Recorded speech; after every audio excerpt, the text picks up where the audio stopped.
do that, right? First of all, it just seems odd to us, odd to a lot of people, how such an ancient story can be meaningful to us today. In fact, I do a lot of work online, and on occasion I'll get just this whole barrage of typically atheists who will come onto my page, and they'll leave comments such as, "What does a Bronze Age goat herder have to teach us today?" It's, words such as that. Not only is this chronological snobbery, as if ancient peoples have nothing to communicate to us today, it also it betrays a fundamental misunderstanding of humanity. It's the understanding that we ourselves have, as it were, evolved intellectually and morally in all sorts of ways, in such a way that those who lived ages ago have nothing to teach us. All the while betraying the fact that we stand on the shoulders of giants. Every generation builds upon that which a generation before has discovered, has taught, has whatever contributions they have made to humanity's knowledge. So we're all standing on the shoulders of these giants.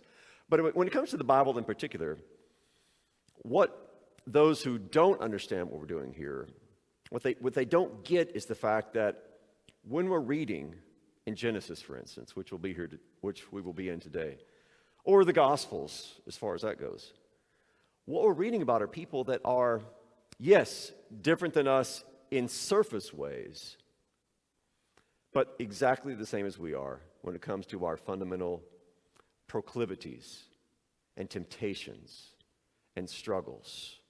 Not just with regard to ourselves, but with regard also to our family, such as our brother, or our sister, or our wife, or our parents, or whoever it is.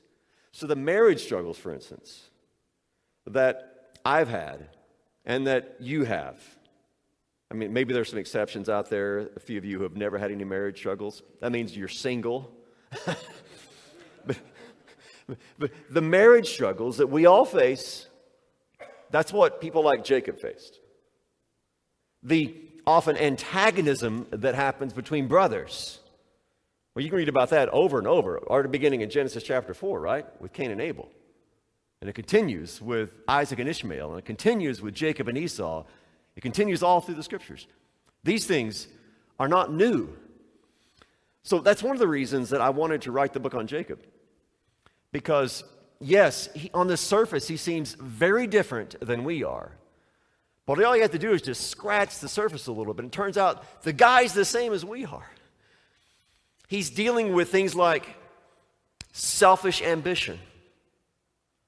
And he's dealing with parents who show favoritism. And he's dealing with deception. His own deception of others and others' deception of him. And then he's dealing with, and then we've all experienced this, a boss who's also his uncle and father-in-law. I hope none of you have experienced that. It was a joke. It took a minute. It's early in the morning. You've only had one cup of coffee. But we have all dealt with troublesome bosses, right? Or maybe an uncle, or maybe it was a father-in-law, whoever it is, that is a challenge at times. Jacob dealt with that. And some of us have dealt with loss and grief too. Some of you are dealing with it right now. I'm still dealing with it right now. Jacob dealt with his own grief, and his was very unique because Jacob's grief was over the loss of a child that for years and years and years he assumed was dead. And then he had this moment of epiphany when he realized this child that all these years he thought was dead and gone was not only alive, but prospering. Jacob dealt with grief. He dealt with aging. He dealt with all the same things that, I don't care what age you are, I don't care if you're married or single or divorced or remarried or whatever, I don't care if you're an only child or from a family of 8, he dealt with all of these same struggles. And not only that, he had a God who chose him and called him and loved him and forgave him and, as we shall see, put Jacob to death and brought him to life over and over and over and over. In other words, he brought him into a period of being emptied of himself and then filled up with what God wanted him to be full of. So Jacob, as someone who was a struggling, sinful human being like all of us are, that intersects with our lives. And Jacob, who had a God who loved him despite everything, that also intersects with our lives. And so this ancient narrative from Genesis 25 through the end of the book, yeah, it's old and it's new. It's ancient and it's as contemporary as anything that's being written today. Because everything that we learn about Jacob is also a window into our own lives. And everything we learn about Jacob's God is also a window into God's work in our own life. So the life of Jacob fascinates me because it intersects with mine and with your life, and also because, let's be honest, not everybody in the Bible is interesting. There are people in the Bible that just don't have that kind of appeal. I'm not saying that in real life they weren't of a multifaceted kind of personality and character, but that's not always revealed to us in the Bible, right? Some people are much more interesting. Who's the most interesting disciple? Peter. We all agree? Maybe some of you disagree, but I think most people agree. Peter. Why? Because he's unpredictable, right? He's colorful. He's human. We can see Peter easily in our own lives. And I'm not saying the other guys weren't interesting, but the way that Peter is portrayed to us, we're like, yeah, I've been that guy. I am that guy, right? Now, when you get to the patriarchs, Abraham is fascinating. Isaac, I think, I don't want to insult anybody out there, but Isaac is kind of dull. As far as the patriarchs go, he just doesn't have that same draw. And maybe it's because we don't know as much about him. But Jacob, oh my goodness, we have more material about him than we do any of the patriarchs. In fact, we have more material about Jacob than perhaps almost any other biblical character. When do we meet him? Where's he at when we first meet Jacob? He's in the womb. He hasn't even been born yet. He's struggling with his brother, right? And we trace his entire life. We don't know, of course, what happened every year, but we know in these major parts of his life what happened to him. We're given insights into his dreams. We can feel what he feels. We know what happens on his wedding night. We know what happens when he discovers this bloody, torn robe that belonged to his favorite son, Joseph. And we're there all the way, not just to his death, but even to his burial. And along the way, if you're like me, when you read about Jacob, at times you're intrigued by him, at times you're disgusted by him, at times you laugh at him, at times you're perplexed about him. And in that way, he becomes the mirror of our own soul. And ultimately, that's why I like Jacob, because I see so much of me, the ugly parts of me, to be honest, in Jacob. So, studying his life, as we'll do today, is going to be also a time for reflection. It's a time for us to think about, how does this about Jacob reveal something about me that I need to confess? It's going to be a time for that. It's going to be a time when God is going to hold up before us a mirror in the life of Jacob where we can see the things that we often don't want to see. At the same time, studying the life of Jacob is going to hold before us a window. We look out that window and we see the God who never left Jacob's side, when it seems he should have. We'll see the God who never said, you know what? You are acting so selfish and so despicable that I'm going to look at somebody else. I'm going to be done with you. That's not what God did. And so we see that too.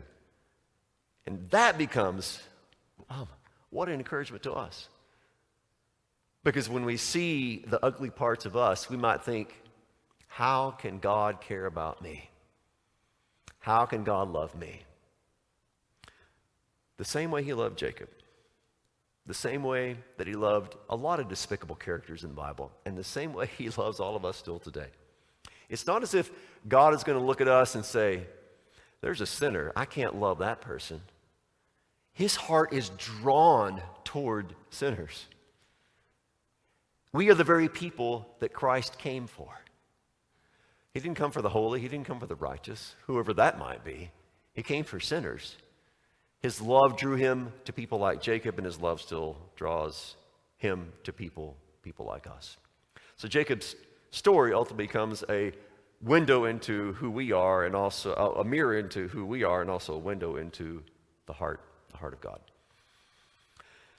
So we're going to get into Genesis 25. If you have your Bibles or your phone apps or whatever you guys use these days, you can open up there. So we're going to kind of begin with this story, and we're not going to by any means be able to spend some time in all the various parts of it. We do want to start here at the beginning. And the beginning is, as I mentioned earlier, in utero. This is when his mom is pregnant and she's having these struggles. And of course, this is before you could go in, you could have a sonogram and figure out what's going on. So she inquires of the Lord what's going on. And the Lord tells her, this is Genesis 25:23, excuse me. 2 nations are in your womb, and 2 people shall be separated from your body, and 1 people shall be stronger than the other, and the older shall serve the younger. Right away you learn that Jacob's story is never going to be just about Jacob. Just like Esau's story is never going to be just about Esau. Not 2 babies in your womb, but 2 nations, 2 peoples are in your womb. Already here we see that God has bigger plans for Jacob than just Jacob himself. Of course, he's going to be not just Jacob, but he's going to be Israel. He's going to be the one who, from his loins, from his own body comes forth the sons who become the patriarchs, and the patriarchs who become the heads of the tribes, and then the tribes who become the people of God. And it all starts here in the darkness of his mother's womb, with God making a promise about who he's going to be. Now, as Paul will talk about later in the book of Romans, this choice was made before either of these had done anything good or evil. It's not like God looked in the womb and he's like, man, I really like that one there. I like the way he's behaving in the womb, so I'm going to make him the chosen one. Had nothing whatsoever to do with that. God's choice and God's plan for Jacob originated before Jacob did anything good or evil. Now, the reason that's important is because it locates the initiative with God. It's not as if Jacob is going to have to grow up and be the kind of character who's going to attract God's attention. It's not as if Jacob has to be so moral and so upright that God is going to say, that's the guy that I pick. Which is great news for all of us, because that's still the way it works. It's not as if when God is looking out over the sea of humanity, he picks out a few people who are the best, the cream of the moral crop, and he's like, you, and you, I'm going to call to be my people, and the rest of you, sorry, but you're hopeless. That's not the way that God works. He doesn't look for the right kind of people to believe. He doesn't look for the right kind of people to call. He looks at sinners and he calls them all. Now, some believe and some don't. But it's not as if God's choice and God's calling is based upon our own character. It's not as if you have to work yourself up until you're finally head and shoulders above the rest morally, and then God says, that's the person that I want. And God illustrates this time and time again in the scriptures by calling people to do things that are not the choice any of us would make. Think about this. If you're on a mission board and there's a country or a city or wherever where you want to send somebody to preach the gospel, are you going to pick the guy that detests the people of that country, just hates them and wishes they would burn in hell forever? Is that the guy you're going to pick to send to the mission field? Yes. That's exactly who God sends to Nineveh, right? He sends Jonah, the very last person that any of us would pick. If you're going to pick a guy who's going to be the champion for your people, going to lead them out of bondage, going to be the guy that everybody looks up to, are you going to pick a guy who has some kind of speech impediment and he's 80 years old and he's on the run from the law for the last 40 years? No, you're not going to pick Moses, but God did. Over and over, God doesn't choose the choosable. He doesn't pick the pickable. He doesn't operate according to the way that we operate. The very last person we would pick is probably the first person that God would pick. And it's like that with Jacob. Already in the womb, God says, Jacob is going to be the one. The older is going to serve the younger. The younger is going to be the one who's going to carry on this patriarchal promise that began with Abraham and passed on to Isaac and now is going to go to Jacob. So already, I love this about the Jacob story. Already at the very beginning, we learn that God operates by grace and not by merit. He calls on the basis of his own heart and his own choosing, not on the basis of someone's worthiness to be called or worthiness to be chosen. Now, if you are well aware of your sinfulness, that's great news. But if you kind of are full of a little bit of self-righteousness, that's going to irritate you. Well, good. If you're irritated, that's exactly what you need to hear. Because we easily kind of get duped into the idea that, especially when we look around with our comparative righteousness scales and like, well, I'm a lot better than this guy. We can easily get duped in this idea of thinking that God likes us or loves us better than somebody else because of our moral character. No, it doesn't work that way. Your moral character doesn't affect the love of God for you whatsoever. The love of God is what it is, despite who we are, despite what we do. Okay, so let's keep moving with the story. She's comes full term. She has the twins, and we have the birth of the brothers that I call Harry and Heel. Harry, because it's a pun off of the Hebrew word for hairy. That's where you get Esau. And then, of course, Jacob is born.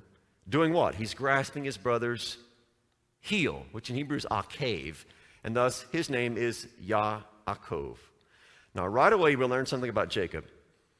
Even though I'm not saying that this baby was consciously doing this, but this little incident at his birth it's part of his biography. It's part of his personality. He's trying to hold on to his brother and kind of pull him back so that Jacob could be first. And the entire first half of his life is defined by trying to get around what he considers to be an accident of birth depriving him of. Jacob wants to be what? First, number one. Jacob wants to be number one. And for that reason, I like to refer to Jacob as the very first American. He's the first American who's ever born, way back in Genesis chapter 25. Because we're all about being first, right? You got to get ahead of everybody else. We got to be number one. Number two is not going to work. Number three is definitely not going to work. You got to be first.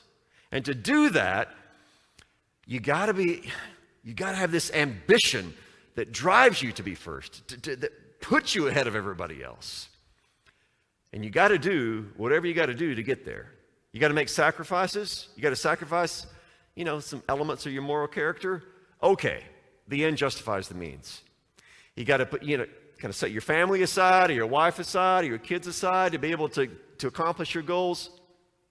Well, you just got to do what you got to do. Because what ultimately matters is being on top. What ultimately matters is being first. And you might got to kind of make sacrifices along the way to get there. That's Jacob. And unfortunately, that was me for the first 35, 40 years of my life. One of the reasons that Jacob's life speaks so strongly to me is because that's exactly who I was. A man of ambition, especially when I was younger. I knew what I wanted, and I was going to do anything to get it. Now, it just so happened that my career path was the ministry, but when I was at seminary, I got interested in the academic world, and so I was going to do anything necessary in order to achieve my goal, and the goal I was striving toward was to be a professor at the seminary. And so I arranged my entire life to make sure that goal was accomplished. Now, for some of you, that might be you wanted to be the head of a company, you wanted to own your own business, you wanted to be a CEO, whatever it is. We know the way this goes. We're all guys, and we tend to self-identify on the basis of our accomplishments. And so we're driven to accomplish. And I'm not saying that's all bad. There'd be some good in that, but Don't convince yourself that it's all good. It's not, because often our motives, not often, always our motives are mixed. And many of the mixture in those motives is entirely driven by selfishness, selfish ambition, pride, arrogance. That was me. And so I worked and I worked and I worked, and I made whatever sacrifices were necessary, many unrighteous sacrifices, in order to accomplish my goal. And guess what? I did. Pat myself on the back. I was very proud of my accomplishments. I got where I wanted to be. And what happened when I got where I wanted to be is that, well, of course, what else was going to happen? Pride, like a cancer, began to eat me away on the inside. And in the end, I ended up destroying every single thing that I'd worked so hard to achieve. Ended up being a man full of shame and self-loathing and failure, because I'd lost it all and I'd ruined it all because of my own sin. So I worked my way so far up to the top of the mountain only to fall off the cliff of pride and end up broken at the bottom of the cliff. Exactly where I needed to be. Exactly where I needed to be. I needed to be destroyed. I needed to be killed. I needed to be broken. Because that's the only way that God can begin to work on us. Because if we think that we have it all together, there's no room in there for God to work. So very often he will crack us a little bit, and sometimes he'll break us all apart in order to begin the process of putting us back together. So I know this drive to succeed. I know this ambition. I see it in Jacob. I saw it myself, and I'm guessing that you see it either in your own life or at least in your past life, and maybe for some of you who are younger, you see it in your future life. There's nothing wrong with hard work. There's nothing wrong with striving to succeed, but do it. Do it for the other, not for yourself. If you want to be successful so you can be a better husband, a better father, great. Go for it. If you want to be successful so that you can pat yourself on the back and be proud of your accomplishments, be wary. Guarantee you, the fuel behind that is pride, and it leads to a downfall. Always does. So this is where Jacob is going. He's driven by this desire to get ahead of his brother. And so what's he going to do? Well, he's going to take the first step already in Genesis chapter 25 by doing what? Well, he's going to take advantage of his brother. So the story goes on that Esau comes in from hunting. Esau, by the way, is the guy with the gun rack in his pickup. Esau wears camouflage. You know, he's got some T-shirts, but most of his stuff is camo. He's got a gun rack. He probably would be buried home in Texas, where I live, maybe Michigan too. He's a man of the woods. He likes to hunt.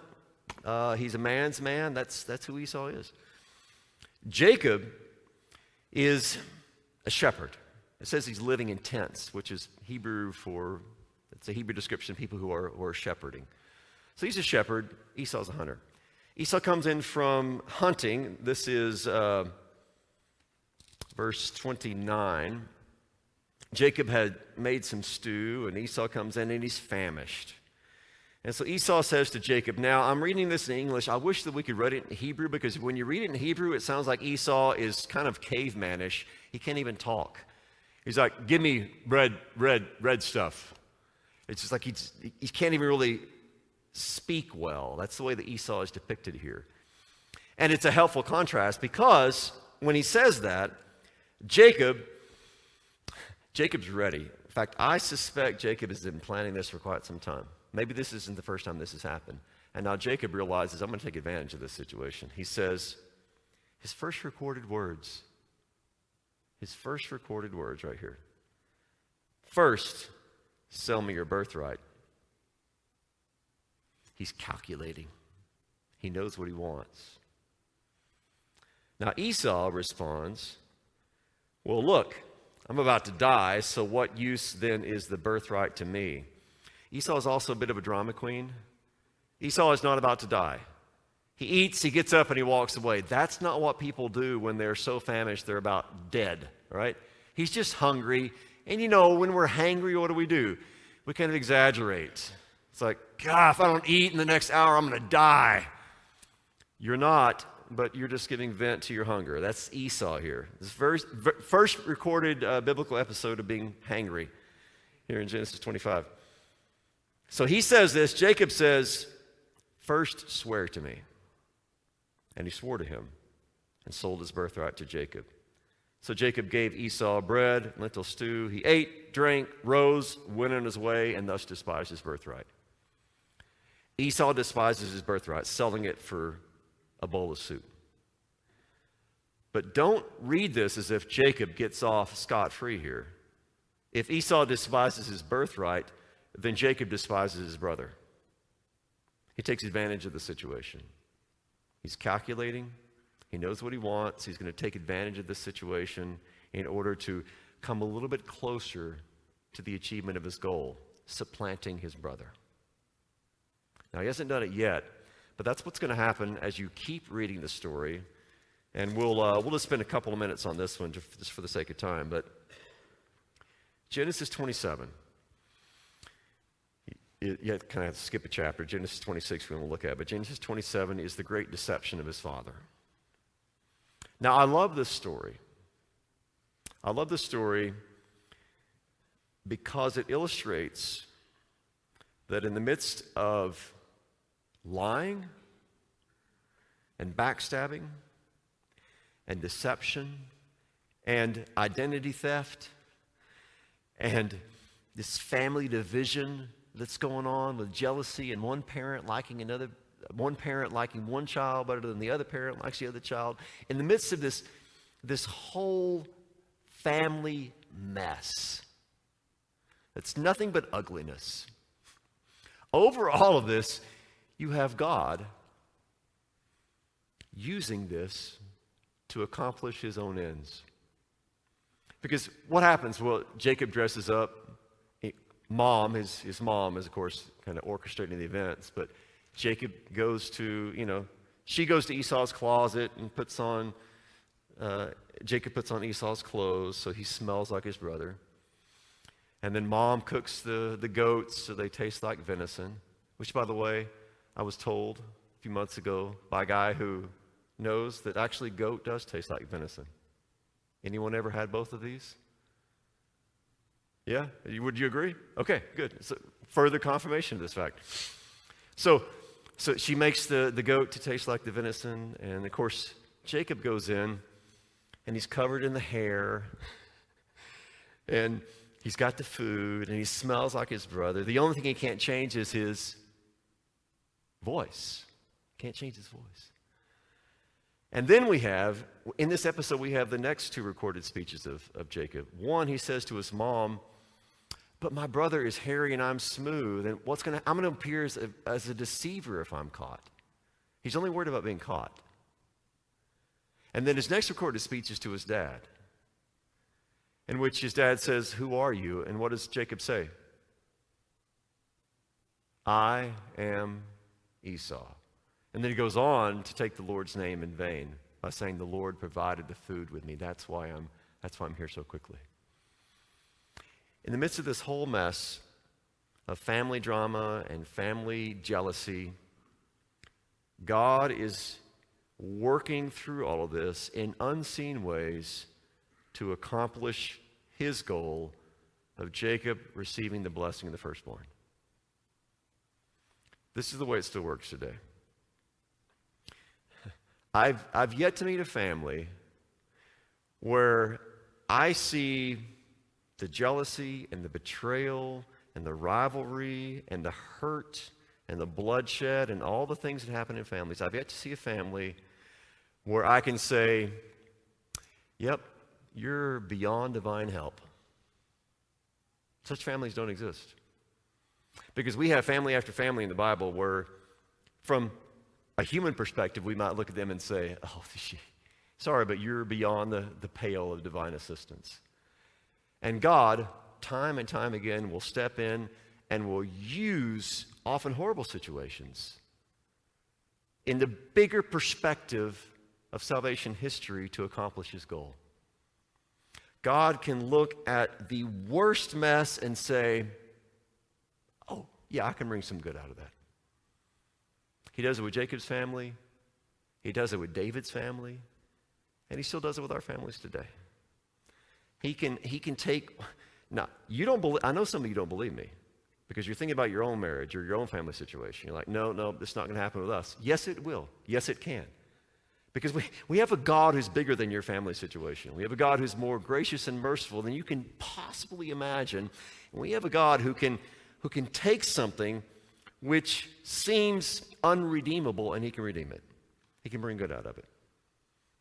He did this with biblical family after biblical family, and he's going to do the same thing here. He's going to shift things so that the younger is placed above the older, as he often does in the scriptures. He's going to make sure that Jacob gets the blessing of the firstborn. Why? Again, because Jacob had such a great moral pedigree? No, the whole thing is deception from beginning to end. He's lying. He's taking the Lord's name in vain. He's not doing anything right, nor is his mom. And their poor dad is deceived. And yet in the end, God's will gets done. Because God's used to working with sinners. He's got a long, long history doing that. God's used to working with broken families. He's got a long, long history of doing that. And God is used to making sure that his mercy in the end triumphs and not our sin. He's used to making sure that his grace in the end is what wins the day and not our brokenness and not our iniquities, which is one more bit of good news for every single one of us. Whether it's your family or the family of your friend or maybe your extended family, whatever it is, God is behind the scenes always to, in some way, bring an ultimate good out of that situation.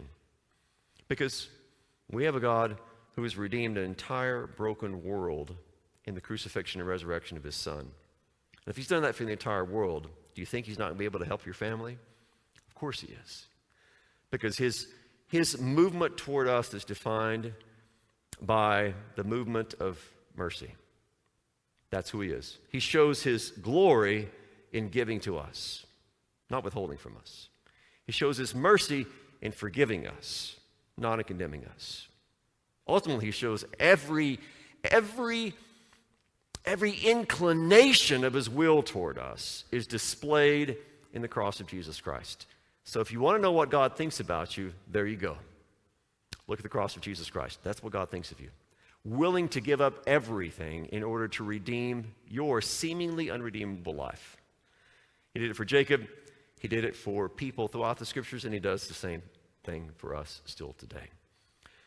So we've just kind of dipped our toe into the Jacob stream. There's a whole lot more to come. But here we see a man driven by ambition, always wanting to get ahead. And God is going to teach him a few things along the way. But right away, we're introduced to the one that God is showing this grace and love to. And as we'll see in our next time together, we're also going to see that God shows up in his life in order to deliver a astonishing message. And that's going to be where we pick up when we come back in a few more minutes.